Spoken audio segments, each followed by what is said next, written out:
everyone. Welcome to this wonderful webinar, Social Media Trends for 2024, with the fabulous Natalie Luckham. I am Anna. I'm from the Small Business Britain team. I hope you're all feeling ready for this morning, ready to learn lots about social media trends this year. Before we get going, I just want to say a massive thank you to BT Skills for Tomorrow for partnering with us on this webinar series, bringing you lots of digital skills training across the year. So thank you so much to them. We really appreciate it. Before we get going, just a reminder that this webinar is being recorded. Some of you might be watching it on catch up right now. And you will be receiving the link tomorrow in your inbox, so you can rewatch to your heart's content and all the wonderful content that you're going to be receiving today. Just a reminder, because there's lots of you today, we don't want to get anything lost in the chat or anything. If you have any questions, please do pop them in the Q&A function at the bottom. Try to avoid putting them in the chat because they'll just get lost. And we want to make sure that we can answer as many as possible. So without further ado, I will hand over to Natalie, who can take it from here. Nice one. Thank you, Anna. Thanks so much for that lovely introduction. And yeah, some really nice positivity to start this day.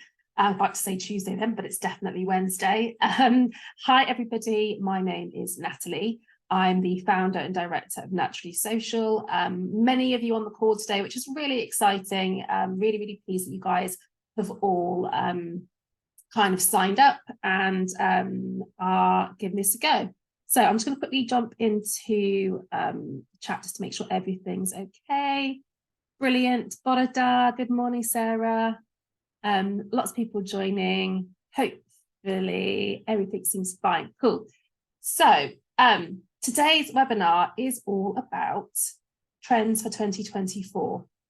There has been so much change in the social media landscape recently. It feels like that it's always a great way to kick off the year, having a look at some of those top level trends and expectations that we can look at and think about for social in the year ahead. So,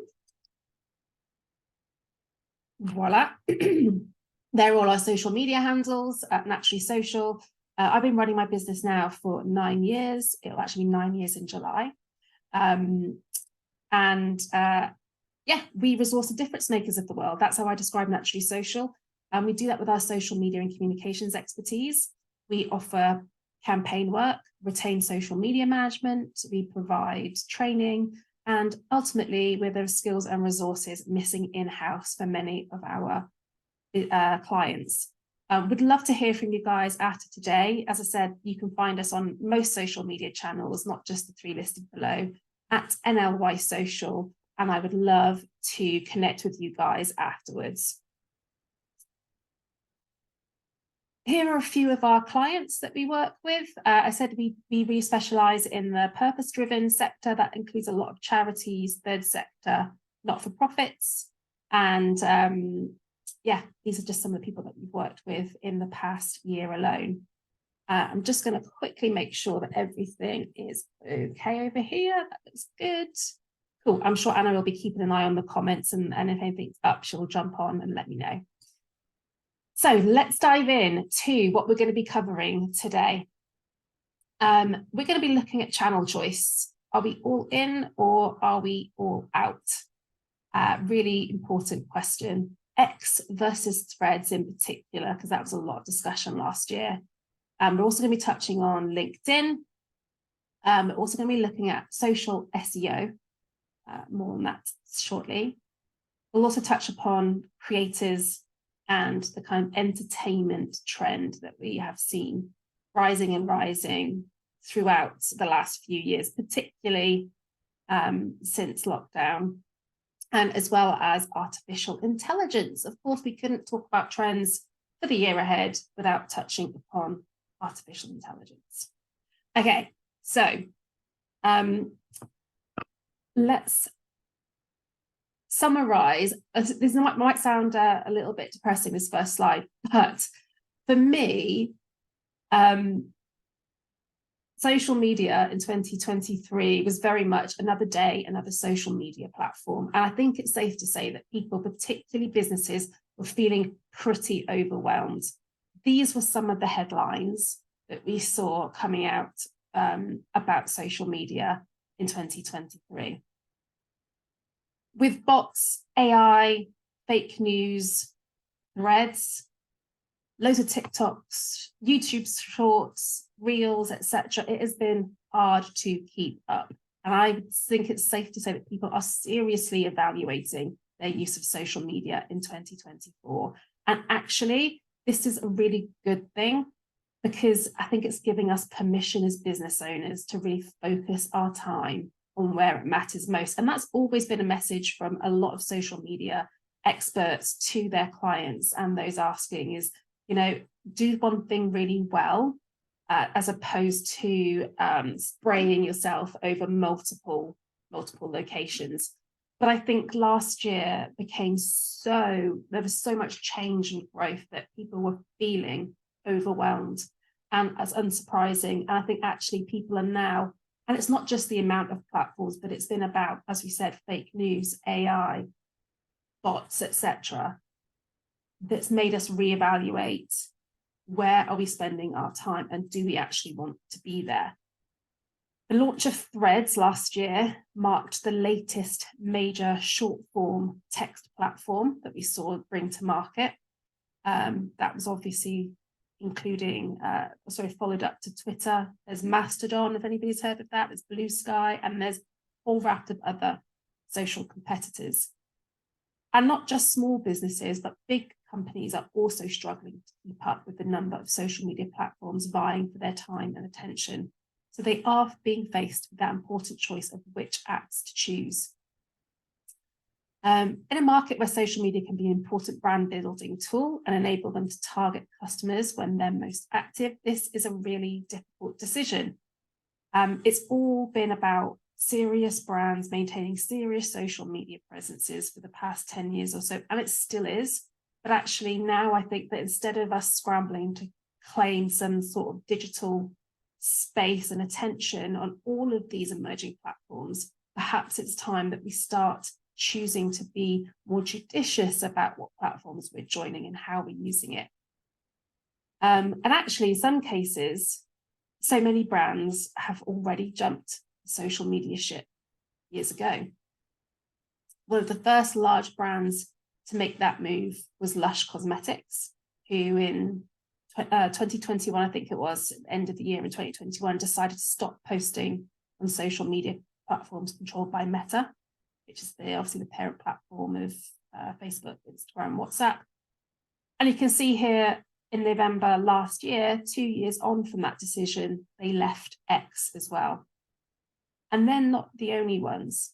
Small businesses are leaving X. Many of them I'm finding now when I troll the platform, they've left a little sticky pinned post at the top of their profile to say, just to let you know, we're actually taking a break from X, but you can still find us in other channels. Many people are doing this for ethics, I would say. People are doing this because their numbers are down, their analytics just don't stack up in terms of resource and time. And ultimately, I think, you know, that choice is yours. But why I wanted to share this information with you is because, as this slide says, I really feel like channel choice is becoming a choice again. Do you want to be there? Does it fit your values? Does it fit your business? Does it fit your ethics? Do the numbers add up? Let's not go into 2024 burnt out. Let's focus on what's really going to make a difference for our business.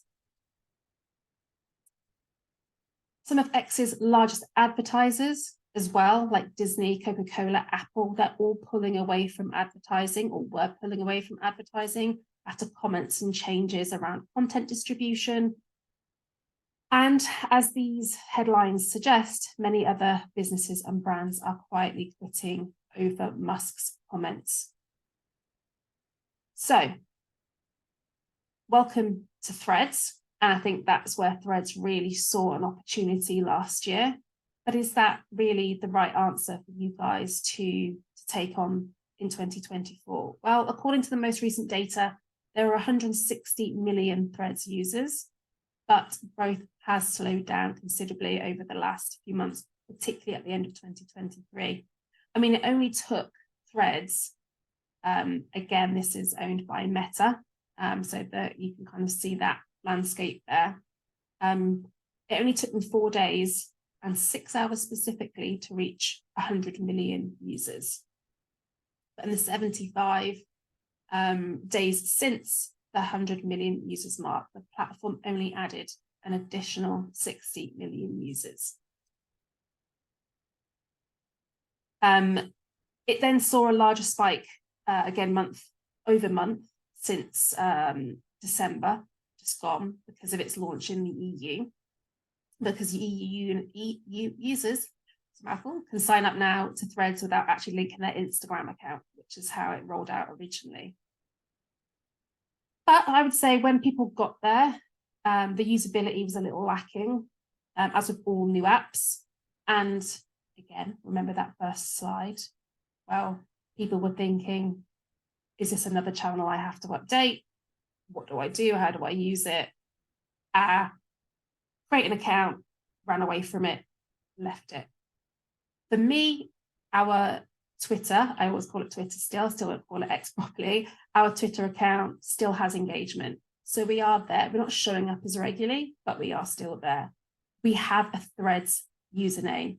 And for me, for a bit of advice to anybody is if you're not yet on Threads, claim your username anyway, just so that you can have it there should you want to leave Twitter.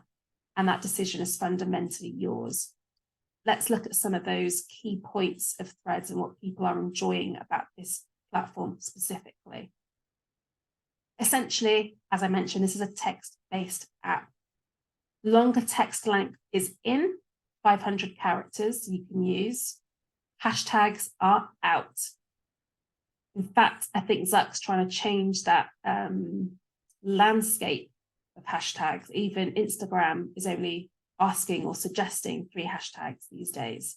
But instead of hashtags on Threads, you are basically creating categories. So you click the hashtag symbol, you type in the topic in which you want your post to be found in that kind of thread, and it tags it in the way it's displayed on the screen. Search, links, voice notes, edit function, all things that are now in or coming in to Threads that weren't there when people first adopted the app last year. Videos, photos, GIFs, polls, all the favorite features from Twitter are all in on Threads. However, sales content out. Nothing unusual there. I will always say that sales content has never really truly been in on organic social media, perhaps with paid, yes. But Threads is really fundamentally a community-focused app. It is really where you need to be building relationships and exchanging value and kind and thought-led content that puts your community first, which is why broadcasting out, and again, it's always been out really on social media, but you really must focus on conversation starters and joining in conversations to really make your Threads community thrive.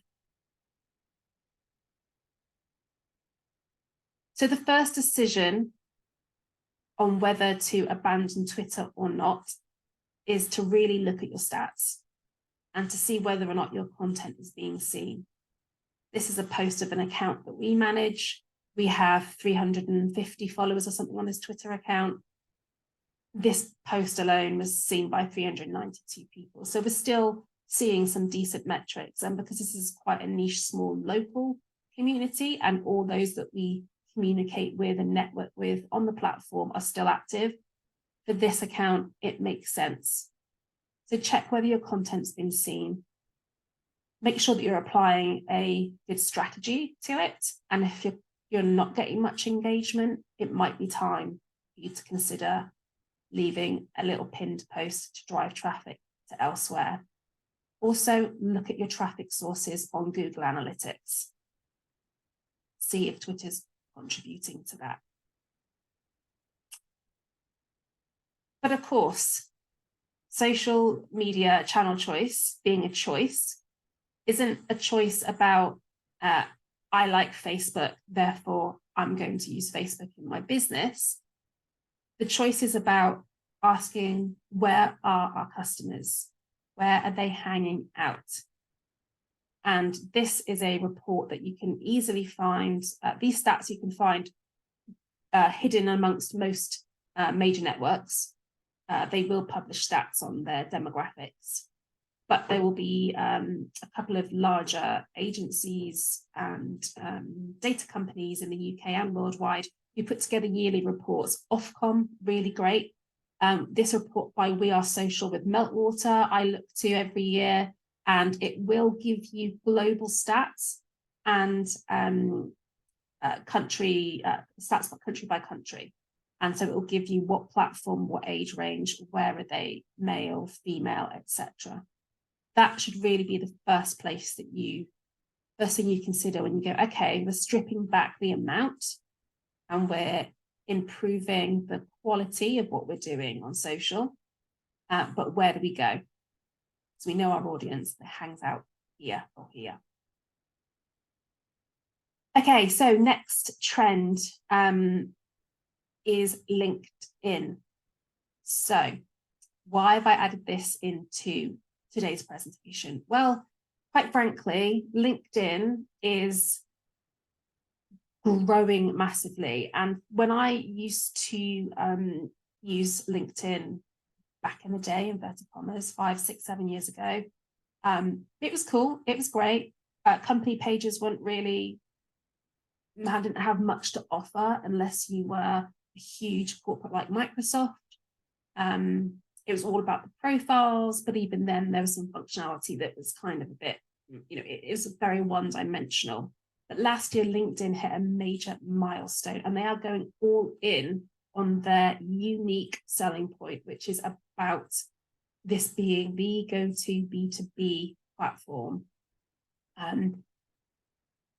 Right now, it's boasting some of the highest engagement rates for brands on LinkedIn, alongside Instagram, I think. But what is sometimes overlooked on LinkedIn is the fact that you're able to connect directly with decision makers here. So where people are already in the mindset for doing business, people are already in the mindset for learning, developing, hiring, your LinkedIn audience provides you really with the opportunity to approach warm leads.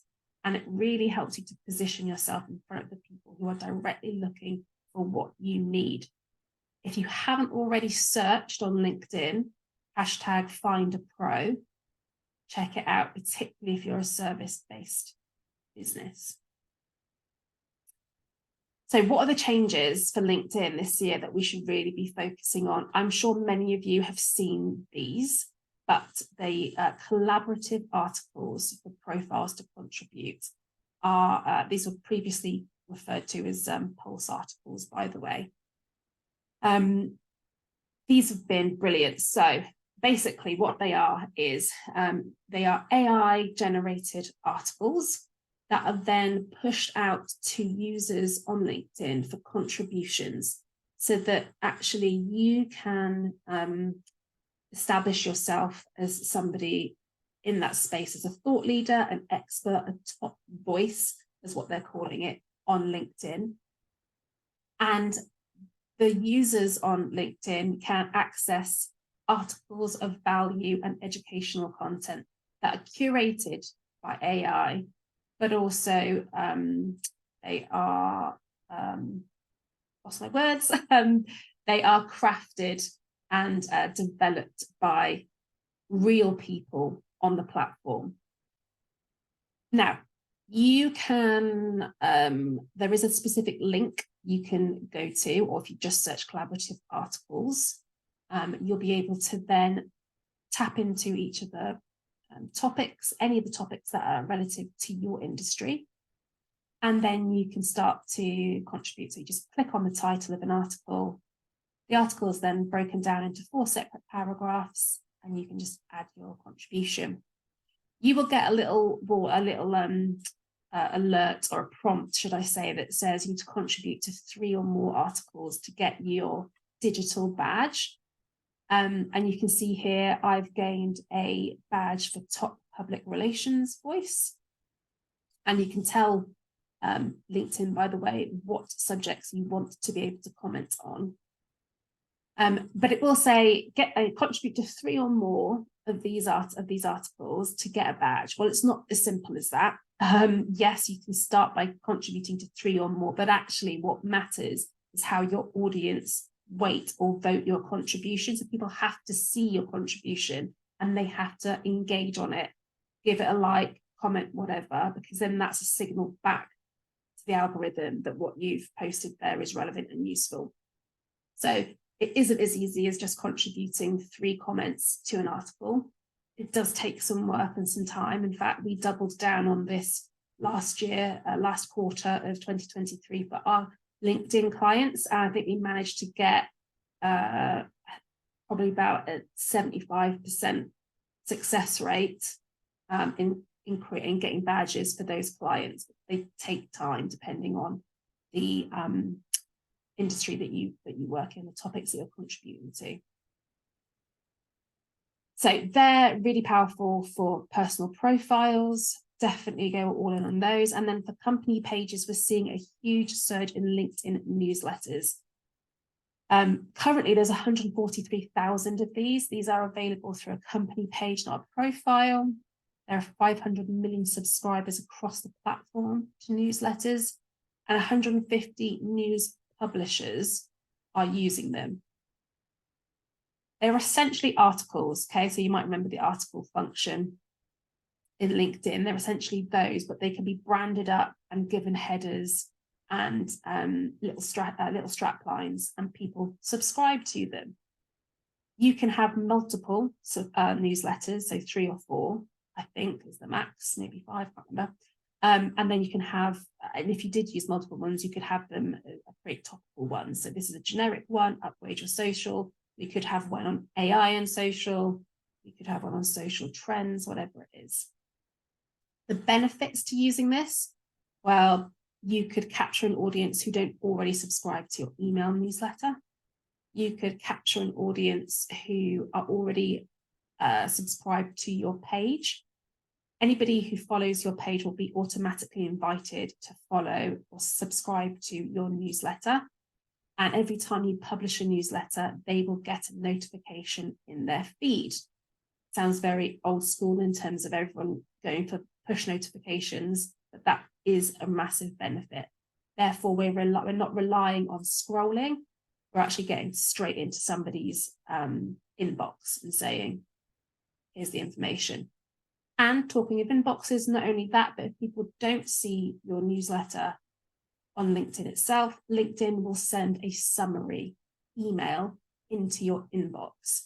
And again, we've had a couple of clients who have forwarded those on to us and said, can we do something like this? I really love this content. So they haven't accessed it from their own LinkedIn profile because we might be managing it for them, but they've had an email to say, these newsletters have just been published. They've then clicked through, read the information, done whatever they wanted with it, and then come back to us and said, we'd like to do something else.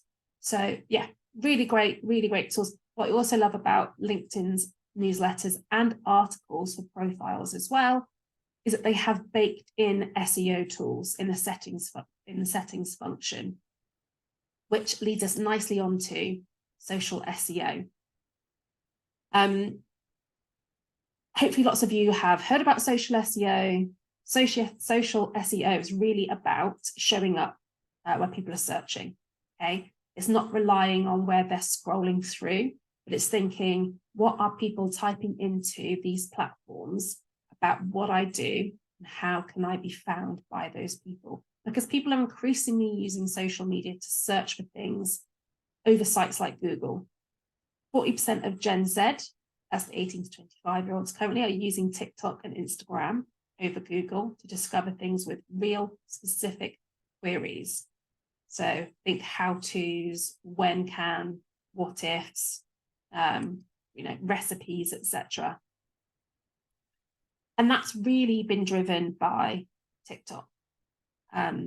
TikTok is really pushing for to be this kind of discoverability platform, this SEO fueled channel. Here are some of the stats. It is going all in on that video. And guess what? It's not just Gen Z who are using it. It's not just for the youngins. The number of baby boomers who use TikTok has grown by 50% in the last 2 years alone.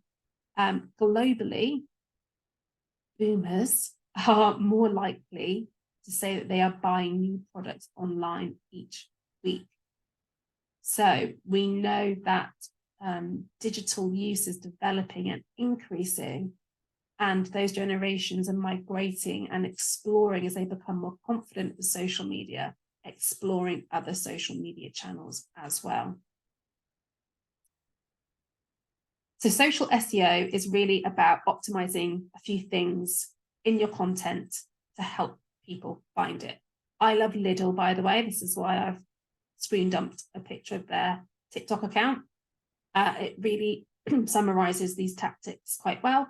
So things that you can do to help with your social SEO. Make sure you're using alt text on your images. Make sure you're using closed captions, auto captions, and on-screen text, as well as thumbnails. So basically, every element of your post, what you write in your caption, what you write on your screen, and what you write on a thumbnail for your video, all contributes to the algorithms knowing where to serve your content. And so you need to think about that. What words are people using in my industry and how do I want to be found? And again, here are some good examples from Lidl. High protein ready meals, protein snacks, New Year's Eve party snack inspo, Christmas leftovers, Christmas favorites, juicer. These are all things that they know people are searching on the platform and have created content to suit. And you can see the figures kind of speak themselves here. Most platforms are moving to this new trend around content display based on search. Google's actually partnering with LinkedIn and TikTok for displaying social content on search results pages. You'll notice on LinkedIn, for example, oops, sorry, I've just realized what TikTok written up here. Sorry, that should be LinkedIn. I've typed in again LinkedIn newsletters onto my profile, and it doesn't any longer display people first in the search results. It's content first.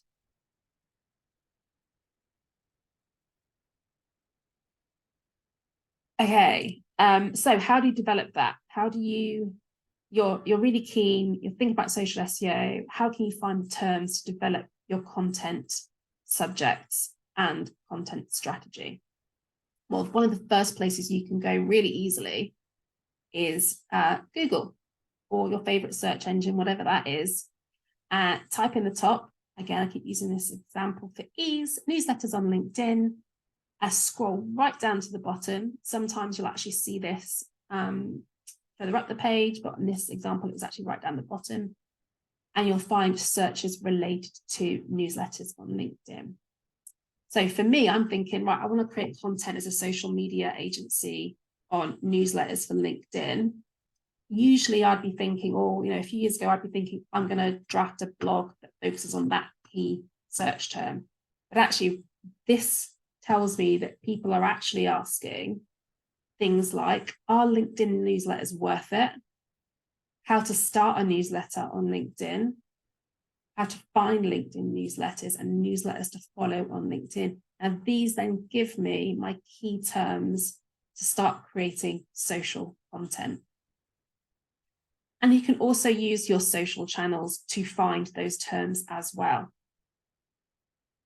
Again, something that we used here are the search results here on TikTok. Best restaurants in Bristol, I've typed in here. It comes up with top accounts based on engagement, but most importantly, down the right-hand side, we've got the others searched for: restaurants in Bristol, fancy restaurants in London, etc., etc. So this can start to drive, if you are in a restaurant business, what content you should be creating or how you can use those key phrases. Okay, we've got two topics left to cover in the next kind of 10 minutes or so, 10 to 15 minutes, and then we're going to come on to some Q&A. So if you do have questions, add them into the Q&A section, and then Anna and I will come back to those right at the very end, so we've got plenty of time.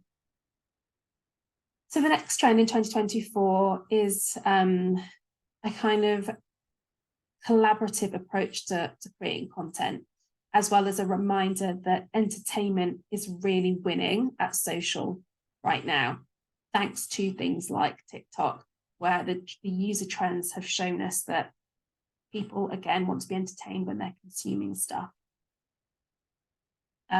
This account I follow on TikTok is great. Maddie, her name is, Made Marketing Made Simple. How do we create collaborative content? She does this very well, and lots of people do it. Ultimately, collaborative content is about listening to what your customers, your followers, your competitors are asking, and then creating the content around that. So again, a bit like with the social SEO, we can assume we know what people want to learn about, but until we spend some time digging into the comments, digging into the search, seeing what people are actually saying on our feeds, we won't be able to know 100% what people are actually asking, or we might actually be surprised about what people are asking. As an example, Maddie talks a lot about email marketing, and she started off by giving loads and loads of tips and advice about best platforms, etc. Then she started replying to people who were commenting on her content. This is a really simple option that you have on TikTok videos, where you can just find the comment and click reply, and it'll bring you up into a new video. But her question was, how often should you email subscribers? And when you're sending, do we send several emails promoting the same product to everyone? Or do an open and not open journey? And there, that is just giving her gold to be able to reply to. And it's really building loyalty with her followers, because she's giving the content and she's collaborating with them to answer the things that they actually want to know. So for me, that's quite an exciting prospect, because it means that I don't have to constantly be thinking like, what should I write today? What should I post today? Or what can we create? Actually, I can just look at what my competitors are answering, what my followers are asking, and what my customers are asking, and then driving my content around those key things. Trending and relatable content in terms of entertainment is really key. Finding what's trending can be difficult in terms of things like Reels and TikTok. There are a couple of really great apps out there called Trend Top, was one of them. That's really great for notifications on what sounds are trending, but you do have to be quite active on the platform to see what memes or what sounds are kind of being used regularly. That is an indication of something that's quite relevant in today's culture, and it's really important to tap into those when they're trending in order to elevate your content. Innocent Smoothie does this really, really well. And if you are active on any channel, you may well have seen the Barbie and Ken TikTok, and there was so much of this last year. So when you think about creating that content that is entertaining and authentic, collaborative, make sure it's relatable. This has been something that's been quite difficult for me as a millennial who's been running a business and had given like account ownership back to our team and stepped back a bit over the last year or two, because you suddenly feel like you're a bit out of the loop. And the only thing I can say in terms of how do you know what's relatable or what is up and coming is to speak to the people around you, and is to use the platforms frequently. There's also a great website. I'll follow up actually with Anna. I can't remember what it is, but I discovered it a couple of months ago for discovering memes, and it'll give you the template of the meme that you can use to share on your socials. So think collaborative content to drive your content strategy. Think entertaining, think relatable. One of the best things about this is that it doesn't have to be really polished and perfect. It's just fun, it's raw, it's opening up your organization and saying, hey, we're just like you. Okay, and then lastly is, of course, artificial intelligence. There's no denying that 2023 was the year artificial intelligence began to make an impact, massive impact. ChatGPT, of course, GPT, of course, and loads of other programs entered the mainstream. And I think AI will, of course, naturally continue to play a role in 2024 for social media specifically.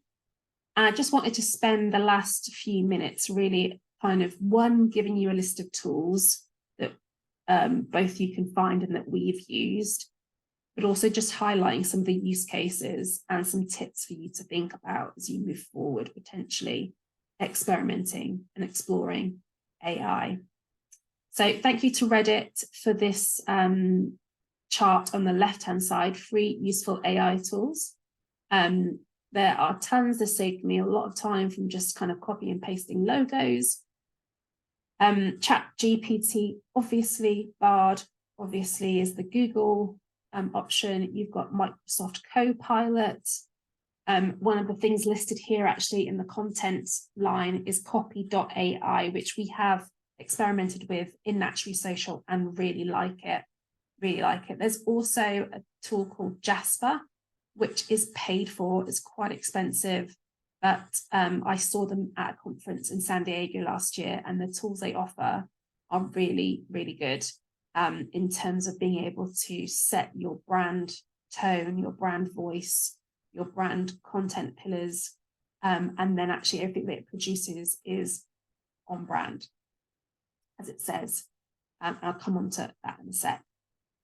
One of the tools we've really come to love in Naturally Social, having been someone who wasn't a huge Canva lover a couple of years ago, but the AI tools that Canva recently released, so last year, and they've been getting better, for me have been game-changing, I would say, for people who can't afford a graphic designer, who don't have design skills, but are keen to add visual elements to their social media platforms. Canva is great. So this image here, I did that in Canva. I downloaded the meme. It already had writing on it, and I did it really quickly, and I'm not a visual person, and I was kind of thinking, how do I change the copy and what do I do to write over it? I literally added it into Canva, into the Magic Studio, and I used a function that it's got called text grab, and I was able to basically move the text off the picture and type over it in the same format. So it's been a game changer, and I highly recommend looking into that. It obviously does not in any way replace people with the experience in graphic design and the value that you must seek out when it comes to building your brand assets and having a brand. But if you don't have that internal resource or the budgets, then Canva does have so many benefits.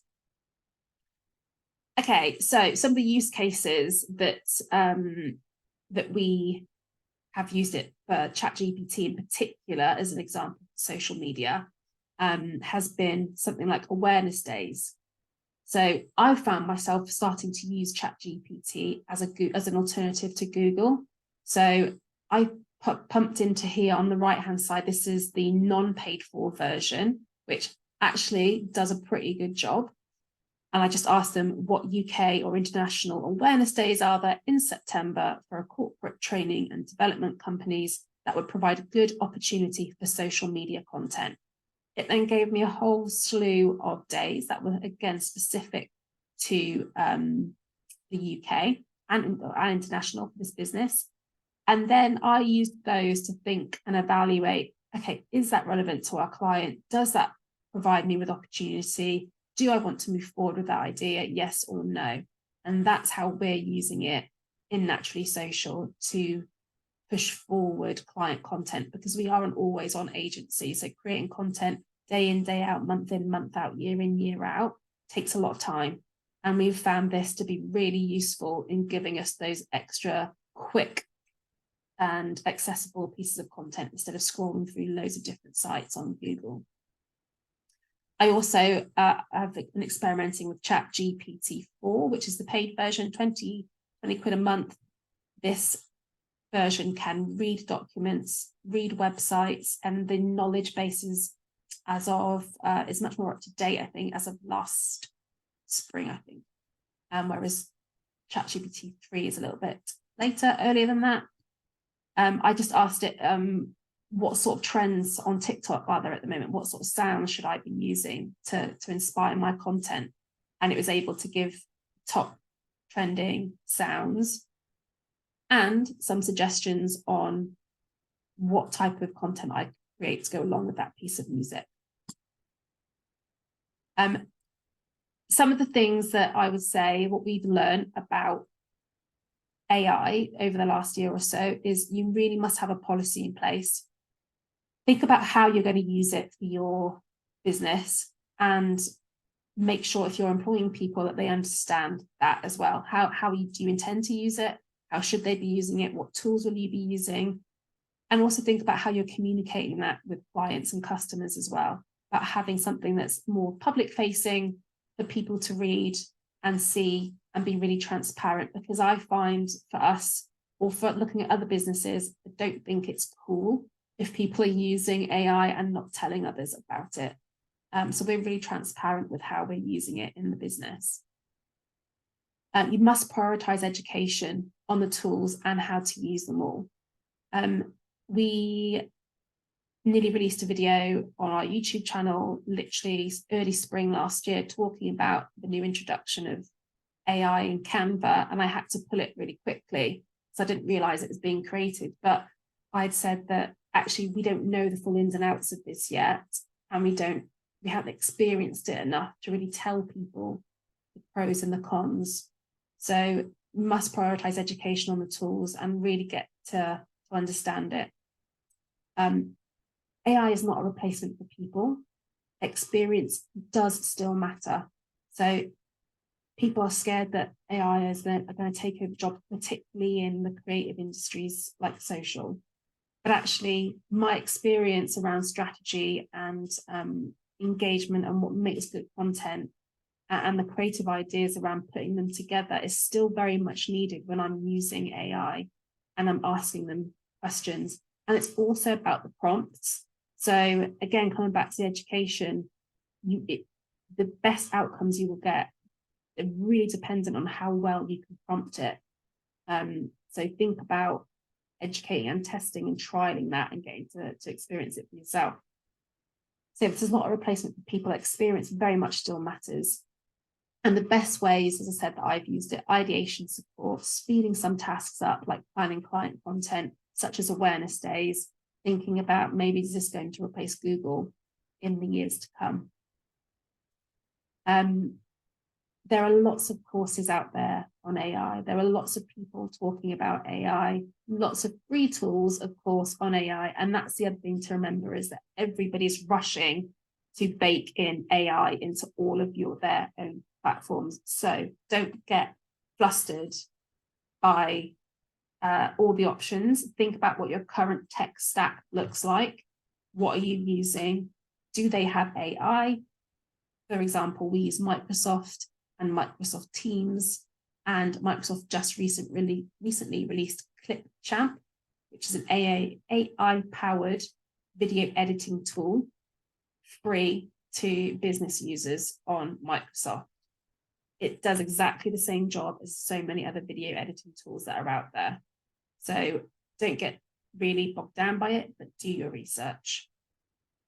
Yeah, And I think just to finish up on the dot at 11:45, as you go into 2024, thinking about all this newness and all these trends, remember the kind of key fundamentals to anything on social.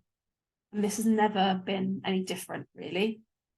And it's a good thing to anchor yourself back to, is put your community first, have consistency in terms of when and how you show up, and remember that creativity will always win when it comes to your content being seen ahead of others. Thank you very much. That's it for today. Thank you so much. I hope that was useful. I hope it didn't whittle on for too long and speed through it, but there's our website. We have got a blog on AI and social media on the website. We've also got a free PDF for 10 top TikTok tips that you can download for free on the website as well.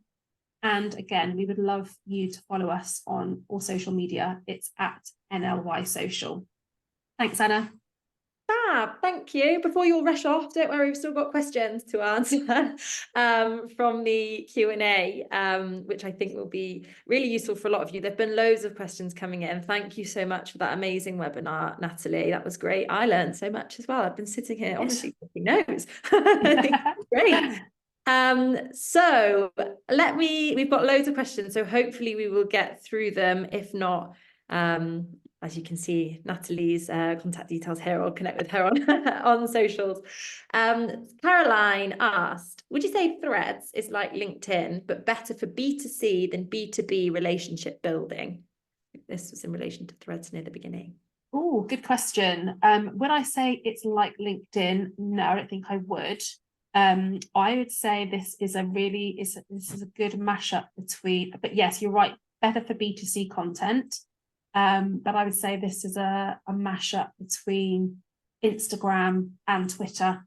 So if you think about it, it's really great for link sharing, because a lot of platforms don't allow you to do that. So you can share links to your website, and it's text-based. So it allows you to publish more content than, say, your Instagram or Facebook. But it is much more community-led, has a better feel-good factor to it.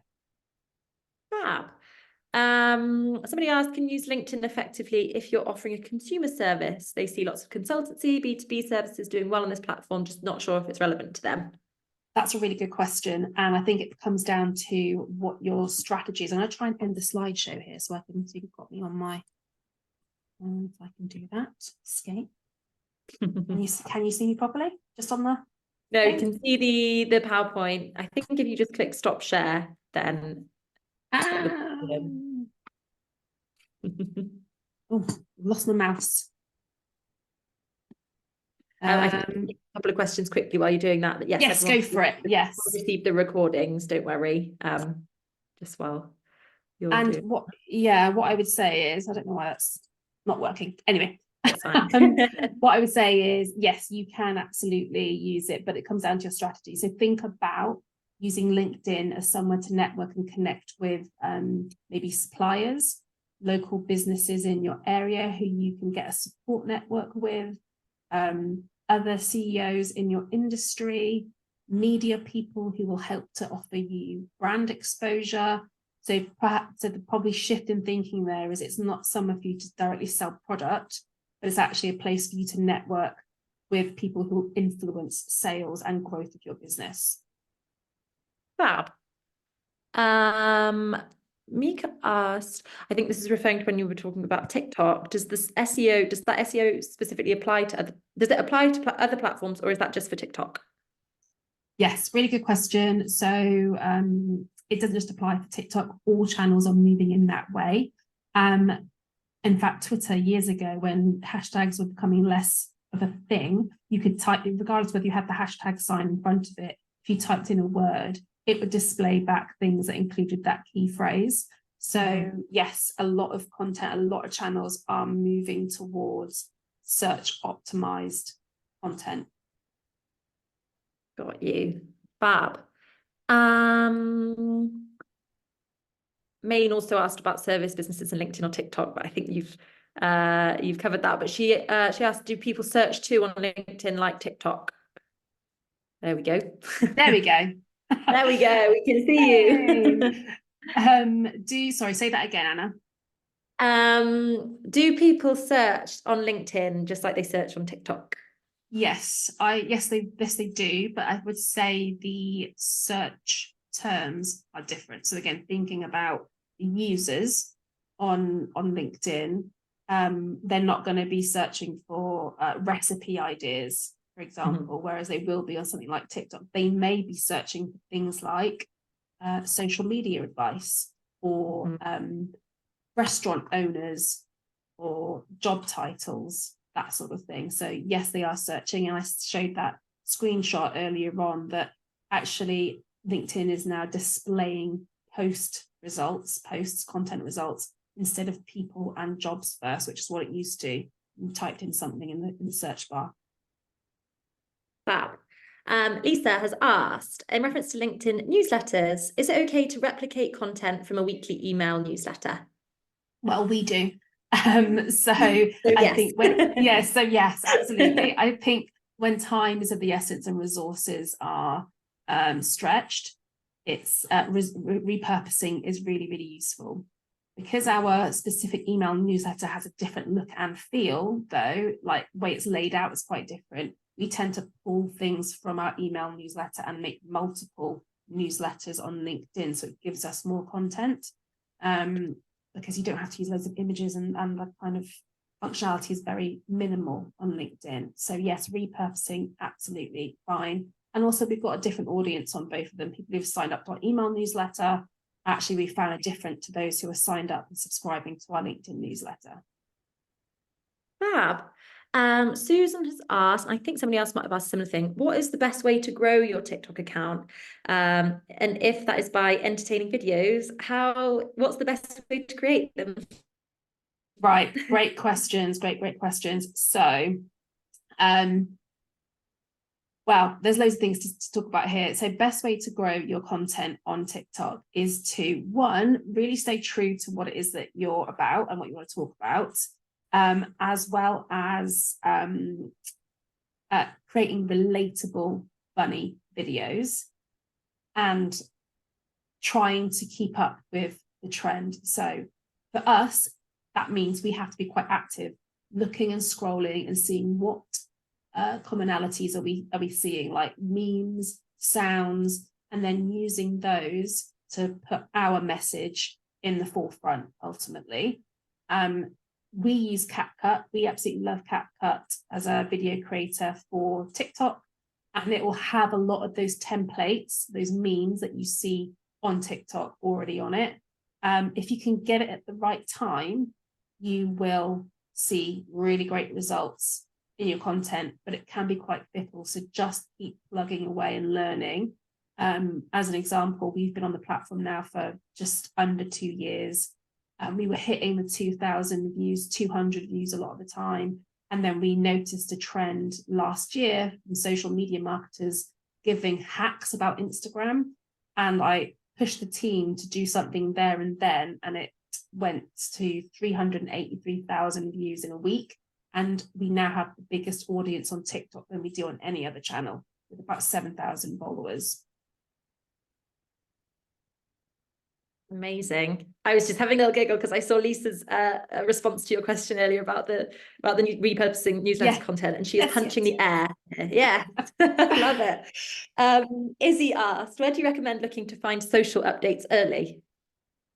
Okay, so what big tip here I would say is to actually follow the platforms themselves, their news feeds. So they'll often have a newsroom or a blog, or they'll have their own accounts on social media.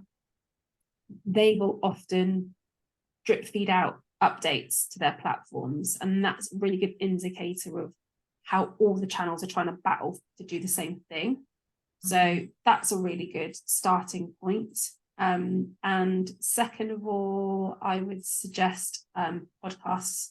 Podcasts are really great at keeping up to date with what people are talking about, and it tends to be the experts who are in the space a lot of the time who will start to notice and see shifts in trends. So yeah. Perfect.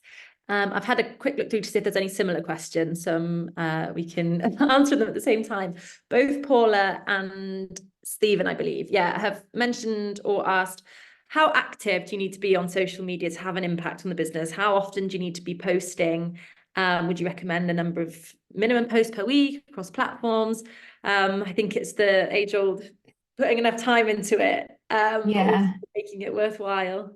Yeah, definitely. And I think that depends on the channels that you use, and it depends on your appetite for growth in terms of where you're at and what you need to be doing. My key my key piece of advice there is to be consistent, and whatever that means for you. So if you have the inclination, capacity, and resource to post every day on Twitter, every day on Threads, multiple times a day, great.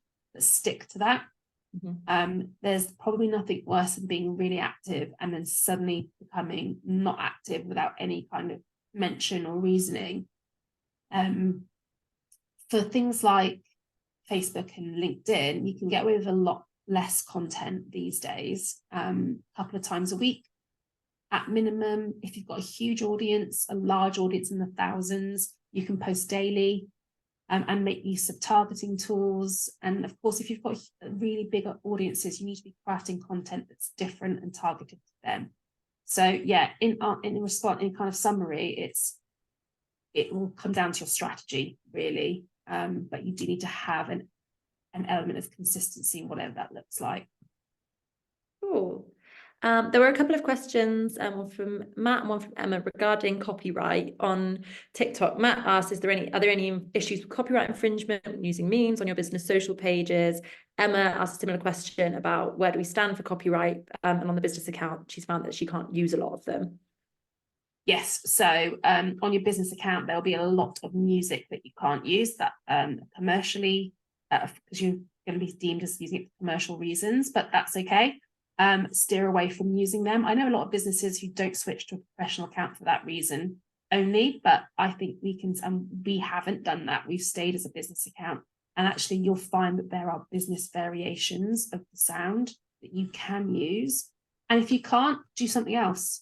You know, there's not just one thing that will be trending. The beauty of this is that there are so many verticals and so many things that are trending at the same time, that you can use something that doesn't have copyright attached to it. And in terms of memes, that is just part of popular culture, that they exist, and that's the internet, really, and that's how people pull things together. And a lot of PR firms and agencies working with celebrities, etc., they kind of want memes to happen in a lot of ways because it creates viral content that's shared around, like the Ken and Barbie. That's what I was going to say. Yeah, I think I first heard about the Barbie movie just from memes on TikTok. Exactly. It just fuels that PR piece around it, doesn't it? Totally. I just spotted another one. Lisa also asked, getting verified on LinkedIn. Keep being asked, but they want me to submit a copy of details, patient passport. Nervous about it. Is it worth doing? Really great question. I also went through the process the other day, and I was also nervous about it. Interestingly, I got through the entire process, and then it said my name didn't match my LinkedIn profile to my passport because I'd put my MCIM and CIPR credentials in my name, which was really frustrating. But if you are unsure, because basically it is about providing data over to this channel, on the one hand, I think it's great because with the rise of bots and AI and fake accounts, this is a really good way to ensure safety and validation that this is you, this is the real you. And I read through the T's and C's that did say that the data that they're taking, the information, the biometrics, is only stored for 30 days on their systems, and it isn't passed over to third parties. So yeah, I was going to go and do it until they told me that, that my name didn't 100% correlate. I think it's really great if you've got a big following and a big audience. It will help you to be verified as that specific person. Fab. Brill, we've come to the end of our time, and we have, I think, answered nearly all the questions. A couple more about being verified on Instagram? Is it worth getting the blue tick for security? I think I saw that question in the chat as well. And what are your thoughts on that? But after that, we are going to have to pop off. Yeah. Sorry, say that again, Anna. About getting verified on Instagram, is it worth it? Oh yeah. So Instagram verification, yes, I think it adds a little bit of extra something to your account to say this is the legitimate representation of this business. Definitely. If it's a paid for feature like X is asking for, it again, your choice as to whether or not you want to do that. And I just wanted to quickly, I saw B's question, Pinterest. In the chat. Oh yeah, there we go. Go for it. Definitely worth jumping onto. Very much underutilized. What's great about Pinterest is that you don't have that potential toxicity on this platform. It's such an inspiring, like kind of sketchbook feel to it, that people are really authentic on there, and it's just a really nice space, and it's great for that social SEO piece. So definitely. Real. Oh, thanks, Natalie. That was fantastic. Pleasure. And I can tell, I think everyone got loads out of that. And it was fabulous. So thank you so much to Natalie. Thanks again, obviously, to BT Skills for Tomorrow for partnering with us on this webinar program. Thank you all of you for coming along this morning to learn more about social trends this year. I hope you can all take loads away and put everything into practice. Once again, this has been recorded, so don't worry, you will all get the recording straight to your inbox within the next 48 hours. So thanks again, and see you all soon, hopefully. Thanks, Bye. everybody. See you. Bye. Bye.